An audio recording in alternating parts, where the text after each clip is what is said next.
Балалар, сәлеметсіңдер ме? Бүгінгі тақырыбымыз қосу және азайту. Бүгін қосу және азайту амалдарымен танысамыз бүгінгі сабақта.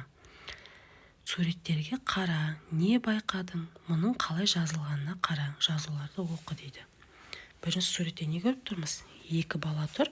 Мектептен тағы бір бала келіп шығып қосылды. Екі балаға сонда барлығы 3 бала болды, иә? Яғни 2-ке 1-ді қосқанда 3 болады. Келесі суретте 3 қыз тұр еді, бір қыз мектепке кіріп бара жатыр. Сонда 2 қыз қалды, иә? Яғни 3-тен 1-ді алғанда 2 болады екен.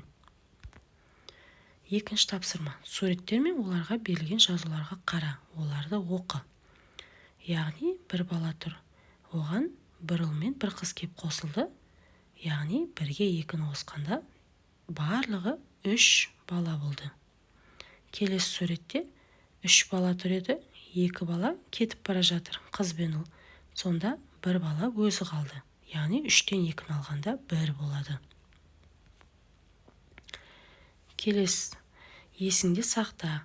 Яғни 2 қызыл дөңгелекке 1 көк дөңгелекті қосамыз. Яғни 2-ке 1-ді қосқанда барлығы 3 дөңгелек болды. 2 қызыл және 1 көке. Бұл жерде бізде 2 қызыл дөңгелек, яғни 2 саны қосылғыш болып саналады. Және 1 көк дөңгелек 1 саны қосылғыш болып саналады. Қосылғышқа қосылғышты қосқанда, яғни 3 тобымыз қосындының мәні болып табылады екен. Келесі суретте 3 дөңгелек көріп тұрмыз.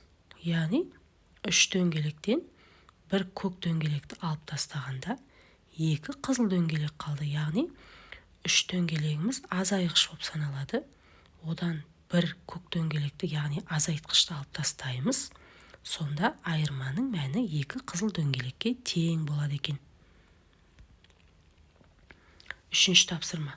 Қосынды мен айырманың мәндерін тап. Карточкалардың түсіне назар аудар, түсіндір. Қосылғыштар бізде 2 және 1. 1 және 2, яғни қосындының мәнін табу үшін қосылғыштарды бір-біріне қосамыз. 2 мен 1 тұр, бізде бірінші жолда. 2-ке 1-ді қосқанда 3 болады. Келесі қосылғыштарымыз 1 мен 2, яғни орын ауыстырып қосамыз. 1-ге 2-ні қосқанда 3 болады.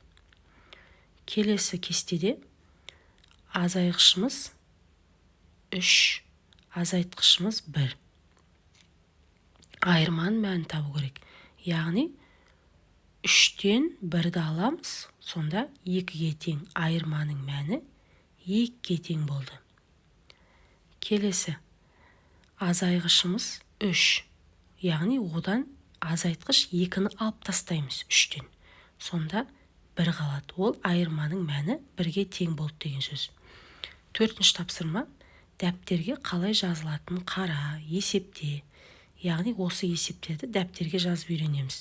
2 қосу 1 тең 3. 1 қосу 2 тең 3. 3 алу 1 тең 2. 3 алу 2 тең 1.